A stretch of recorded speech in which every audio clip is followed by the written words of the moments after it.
السلام عليكم ورحمة الله. في هذا الفيديو راح نشرح طريقة تصليح وتشحيم وتغيير غطاء الأكسل أو العكوس أو الكوبلن. ادعمونا بالاشتراك في القناة والمشاركة للفيديو والإعجاب، وأيضا اتركوا الإعلانات إلى آخرها بدون تخطي، وإذا عندكم أي تعليق أو استفسار اكتبوها في الأسفل. أول شيء نفك الصامولة اللي تثبت الأكسل من جهة الإطار. إذا كانت الصامولة قوية ما تنفك معك بسهولة، ممكن تستعين بعتلة أو قضيب حديد بحيث تطول معك يد المفتاح حتى تعطي عزم أكبر وتفك معك بسهولة. بعدها نفك الصامولة اللي تثبت ذراع المقود.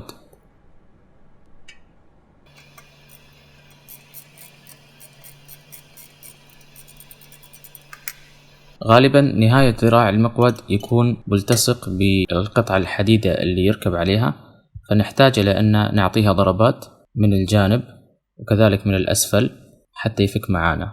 خلي الصامولة مساوية للبرغي من الأسفل حتى نقدر أن نعطيه ضربات بالمطرقة.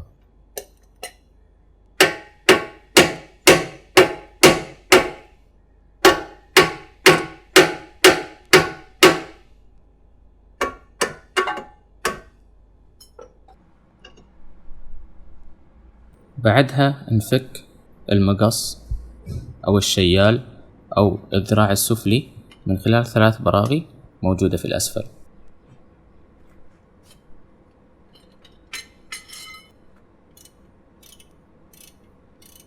الأكسل هو عبارة عن قطعة تنقل الحركة من الجير بوكس إلى العجلات، لكن هذه القطعة تتكون من 3 أجزاء حتى تقدر أنها تنقل الحركة في ظروف مختلفة. العجلات الأمامية تتعرض لحركات مختلفة إلى الأعلى والأسفل بسبب الحفر والمطبات في الطريق، وأيضا إلى اليمين واليسار بسبب تحكم السائق من خلال المقود. حتى تستطيع أنها تنتقل إلى العجلات بشكل سليم نحتاج إلى الأكسل اللي فيه 3 أجزاء تتحرك حسب حركة السيارة.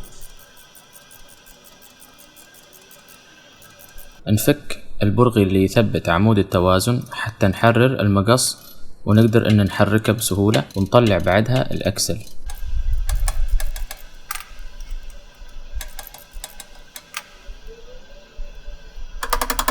نستخدم عتلة حتى نضغط الشيال او المقص بحيث نقدر ان نحرر القطعة اللي يركب عليها الأكسل. نحرر الأكسل من جهة الإطار،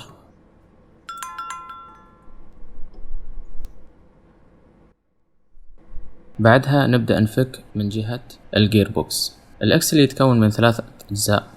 الطريقة المعتادة أن نفك الأكسل كامل ونطلعه من جهة الجير بوكس، لكن اللي أسويه أني أخلي الجزء الخاص بالجير في مكانه، وأفك الأكسل بأني أرفع الغطاء المطاطي وأكتفي بأني أطلع الأكسل من هذه الجهة، لأن عملية إخراج الجزء اللي يتصل بالجير بوكس تكون شوي طويلة وصعبة وتحتاج إلى أدوات خاصة، فحتى أختصر على نفسي العمل أفك بهذه الطريقة.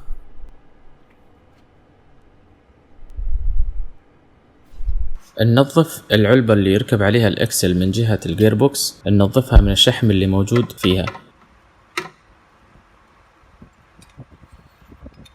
الأسباب اللي ممكن تؤدي إلى تلف الأكسل هي قيادة السيارة بشكل عنيف، تسرب الشحم من أجزاء الأكسل، وهذا يكون بسبب القطع اللي موجود على غطاء الأكسل مثل ما هو موجود في سيارتي، وهذا الشيء تسبب في خروج الشحم. حسب ما لاحظت عند الفك أنه كمية الشحم كانت قليلة جدا مقارنة بالمطلوب. وأيضا هذا القطع في الغطاء يؤدي إلى دخول الأتربة والشوائب إلى داخل القطع والأجزاء الخاصة بالأكسل، وبالتالي هذه تؤدي إلى زيادة تآكل ومشاكل في الأكسل. لذلك من المهم جدا حتى نحافظ على الأكسل أنه يكون سليم أن نحرص في كل فترة نفحص الأكسل وأغطيتها إذا فيها أي نوع من القطع أو أنها تكون تفلت من مكانها وتكشف الأجزاء الداخلية لها. نحرص على أن ننتبه على هذه النقاط حتى نحافظ على الإكسل ونعطيه عمر أطول في العمل.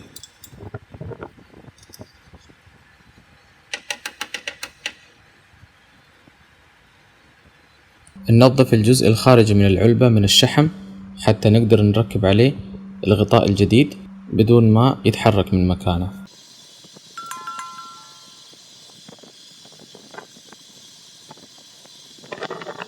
هذا هو الإكسل اللي فكيناه. نبدأ نفك الأقفال اللي موجودة عليها.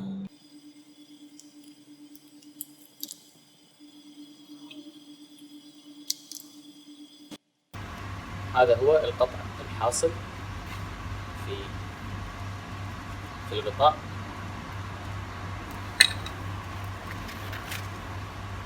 وهذه الجهة أيضا فيها نفس الشيء. هذا هو القطع.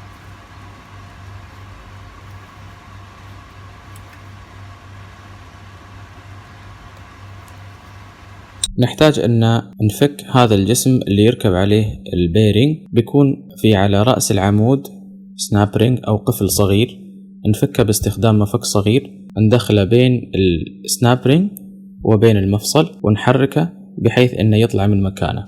بعدها نسحب جسم المفصل الثلاثي هذا اللي يحتوي على البيرنج، نسحبه ونطلعه إلى الخارج. في عندنا سنابرينج آخر يكون موجود أسفل البيرنج أيضا نفكه.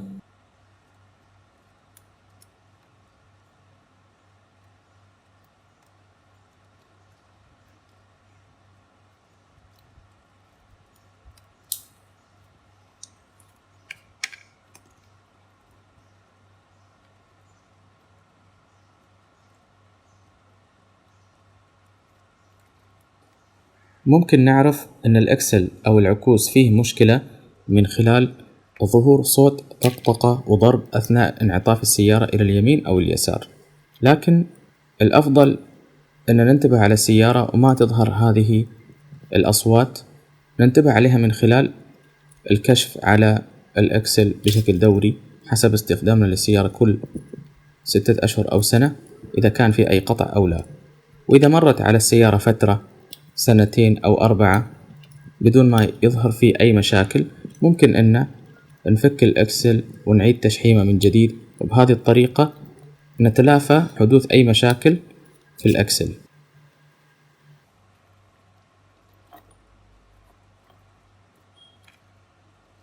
ننظف القطعة من الشحم اللي موجود فيها بقطعة قماش نظيفة، ننظفها بشكل جيد.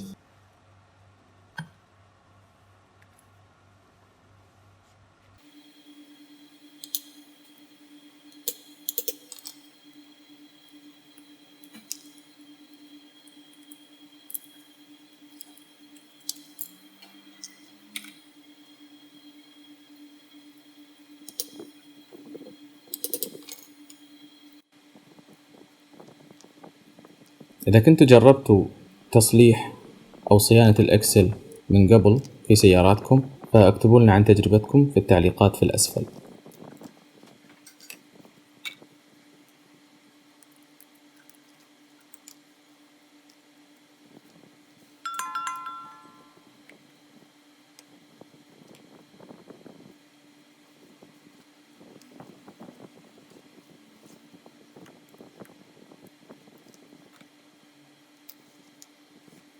هذا الجزء أيضا ننظفه بالقماش بشكل جيد من الشحم حتى نقدر أن نضيف شحم جديد.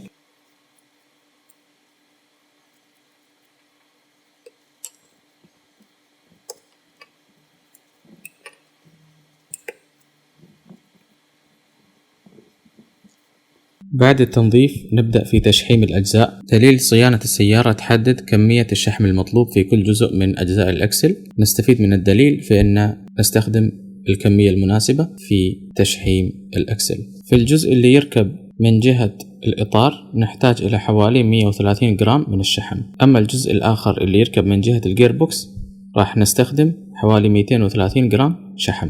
لازم ننتبه أن الشحم يكون يتحمل حرارة عالية، ما نستخدم الشحم العادي وإنما نستخدم الشحم اللي يتحمل حرارة عالية حتى تكون العملية أفضل. نبدأ نضغط الشحم حتى يدخل إلى الأجزاء الداخلية من الأكسل.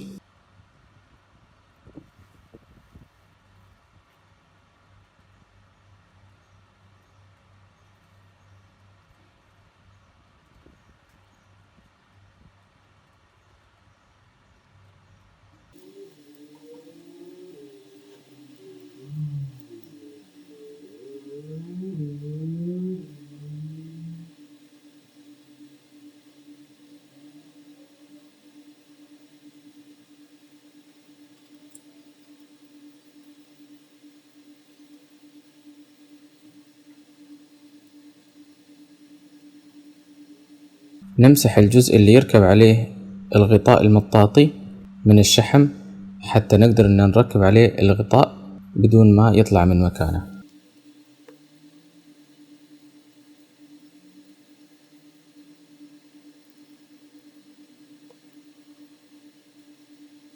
ندخل الغطاء المطاطي الجديد وننتبه على ان كل جهة لها غطاء خاص مختلف في الشكل والحجم.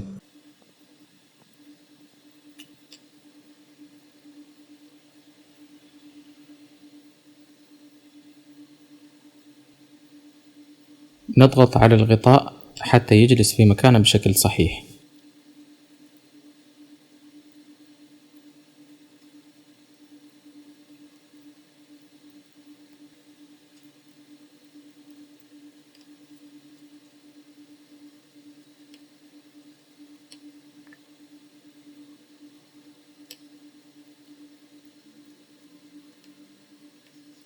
نركب القفل الخاص بالغطاء ونشد عليه بشكل جيد.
نبدأ ندخل الغطاء المطاطي اللي يركب على جهة الجير بوكس. راح أستخدم هنا حلقات مختلفة عن اللي موجودة مع الغطاء، لأن هذا النوع من الحلقات برأيي أسهل في الاستخدام، ممكن استخدامها أكثر من مرة.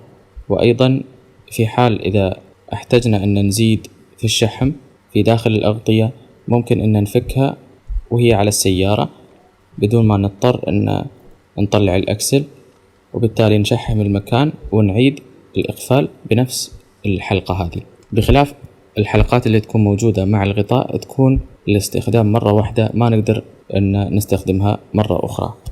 نستخدم هذا النوع من الحلقات بشرط أن نتأكد أن يكون في مكان كافي حول الغطاء، بحيث أن الحلقة هذه مع البرغي اللي فيها تقدر أن تدور في مكانها بدون عوائق. لذلك ما استخدمت هذا النوع من الحلقات، وإنما استخدمت القفل العادي اللي يكون موجود في الغطاء من جهة العجلة، لأنه ما في مكان لتركيب الحلقات المعدنية، فاستخدمت الحلقات العادية اللي تكون موجودة مع غطاء الأكسل.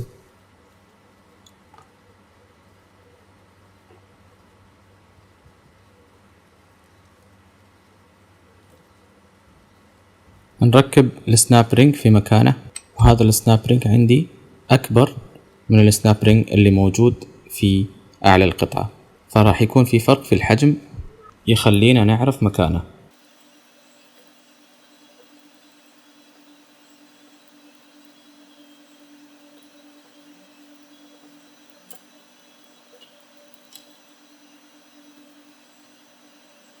نعيد تركيب المفصل اللي يكون عليه البيرنج ونعطيه ضربات خفيفة حتى يجلس على مكانه بشكل صحيح.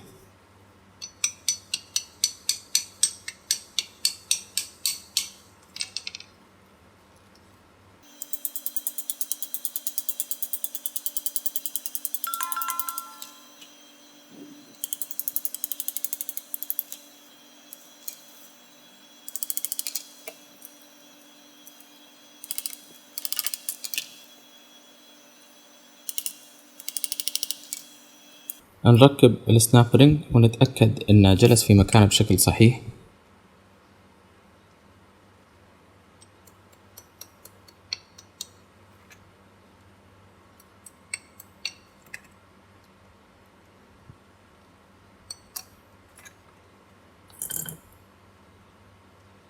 إذا استخدمنا مفك أو أي قطعة صغيرة ولفينا السناب رينج في مكانه فهذا معناه أنه تركب بشكل صحيح. نبدأ نحط الشحم على العلبة الخاصة بالإكسل من جهة الجير بوكس. الكمية المطلوبة حوالي 230 جرام.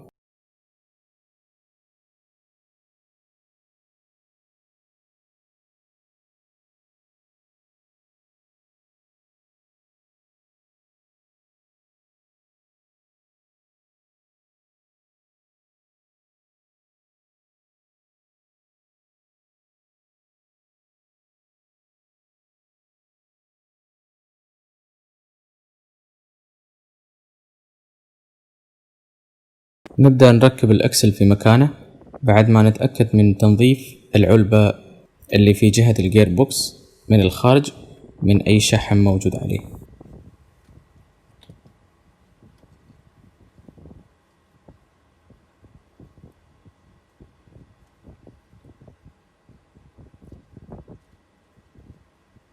ندخل الأكسل إلى مكانه من جهة الإطار.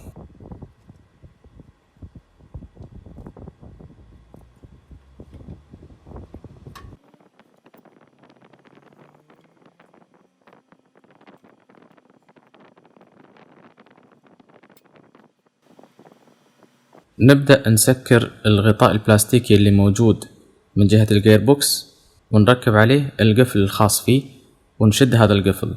أثناء الشد لازم نحاول أن ما نشد بشكل كبير ولا يكون متراخي، وإنما يكون في حال وسط حتى نحافظ على المطاط وأيضا ما يطلع من مكانه.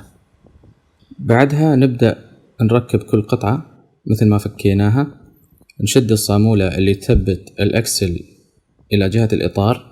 نعيد تركيب الشيال أو المقص في مكانه. بعدها نركب عمود التوازن، وآخر شيء نعيد تركيب الذراع الخاص بالمقود إلى مكانه بشكل صحيح. في نهاية الفيديو ادعموني بالاشتراك في القناة والمشاركة للفيديو والإعجاب، وأيضا اتركوا الإعلانات إلى آخرها بدون تخطي، وإذا عندكم أي تعليق أو استفسار اكتبوها في الأسفل.